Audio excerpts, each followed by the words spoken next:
फरवरी का महीना चल रहा है और इस समय भारत में घूमने के लिए सबसे बढ़िया जगह है जैसलमेर। अगर आप एक बजट ट्रेवलर हो और 8 से 10 हजार रुपए में पूरा जैसलमेर घूमना चाहते हो तो आप बिल्कुल सही जगह आए हो। 8 से 10 हजार रुपए रखो जेब में और पहुंच जाओ अपने किसी नजदीकी रेलवे स्टेशन। जैसलमेर भारत की राजधानी दिल्ली और राजस्थान की राजधानी जयपुर से रेल मार्ग के द्वारा अच्छी तरीके से कनेक्टेड है। 250 से 300 रुपए में स्लीपर का टिकट लेके पहुंच जाओ जैसलमेर। स्टेशन के बाहर आते ही लोकल ट्रांसपोर्ट लो जैसे कि ई रिक्शा और टेम्पो और पहुंच जाओ जैसलमेर फोर्ट के नीचे। यहाँ पहुंचते ही आपको 800 से 1000 के बजट में काफी सारे होटल्स देखने को मिल जाएंगे। होटल में फ्रेशन अप हो जाओ और नहा धोकर निकल लो जैसलमेर एक्सप्लोर करने। सबसे पहले पहुंचो आप जैसलमेर फोर्ट जो आपके सबसे नजदीक है। यहाँ से दिखेगा आपको जैसलमेर शहर का खूबसूरत नजारा। जैसलमेर फोर्ट के अंदर देखने को मिलेगा राजा का महल, जहाँ आपको पुराने जमाने की काफी सारी ऐतिहासिक चीज देखने को मिल जाएगी। 1 से 1.5 घंटे के अंदर आप इस पूरी जगह को एक्सप्लोर कर लोगे। यहाँ घूमने के बाद आप सीधे निकल जाओ पटवा की हवेली के लिए जो सिर्फ यहाँ से 1 किलोमीटर की दूरी पर स्थित है। पटवा की हवेली जैसलमेर का एक प्रमुख और ऐतिहासिक स्थल है। पटवा की हवेली 5 हवेलियों का समूह है जिसका निर्माण एक पटवा नाम के व्यापारी द्वारा किया गया था। 1 से 1.5 घंटे यहाँ घूमने के बाद आप सीधे यहाँ से निकल लो थार हेरिटेज म्यूजियम के लिए जो कि पटवा की हवेली से 1 किलोमीटर की दूरी पर है। यहाँ पर पुराने जमाने की वस्तुएं एवं कलाकृतियां देखने को मिल जाएगी। और अब शाम हो चुकी है और अब हम चलेंगे गडीसर लेक की तरफ। यहाँ शाम के समय आपको एक खूबसूरत सनसेट देखने को मिलेगा। सनसेट के वक्त सूरज का रिफ्लेक्शन पानी में दिखाई देता है जो बहुत ही खूबसूरत लगता है। इन बेहतरीन नजारों के साथ यहाँ पर आप बोटिंग का भी आनंद ले सकते हो।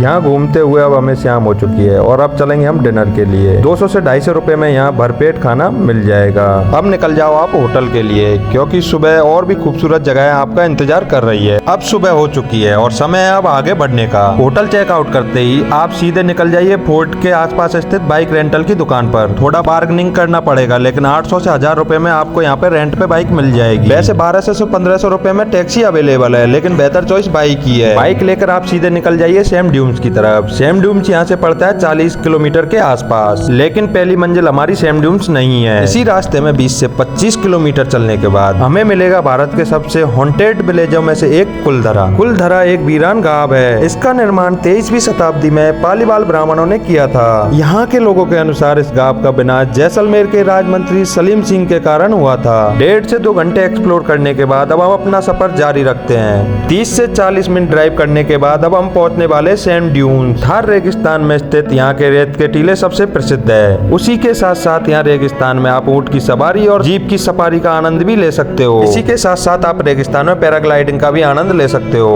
1500 से 2000 रुपए में इन टेंटों में आपको 1 दिन का स्टे मिल जाएगा। यहाँ पर आप 1 दिन की नाइट स्टे करके यहाँ पर रात के राजस्थानी कल्चर एक्टिविटियों का आनंद ले सकते हो। नाइट में यहाँ स्टे करने के बाद अगले दिन आप निकल चलो तन्नोट माता मंदिर और भारत पाकिस्तान बॉर्डर के लिए जो यहाँ से लगभग 120 किलोमीटर दूर है। यहाँ पहुँचते ही सबसे पहले आप तन्नोट माता राय मंदिर के दर्शन कीजिए और यहाँ से सीधे निकल जाइए वॉर म्यूजियम के लिए। तन्नोट माता और वॉर म्यूजियम देखने के बाद अब बारी है भारत और पाकिस्तान बॉर्डर देखने की। तन्नोट माता के पास से मिलेगी भारत पाकिस्तान बॉर्डर देखने की परमिशन। यहाँ से परमिशन लेने के बाद आप सीधे निकल जाइए भारत पाकिस्तान बॉर्डर देखने के लिए। भारत पाकिस्तान बॉर्डर घूमने के बाद अब बारी आती है वापस चलने की। तो ये था एक छोटा सा एक्सपेरिमेंट गाइज आपको जैसलमेर घुमाने का। उम्मीद करते हैं आपको ये वीडियो पसंद आया होगा। इस आइटनरी और बजट के साथ आप जैसलमेर आराम से घूम सकते हो।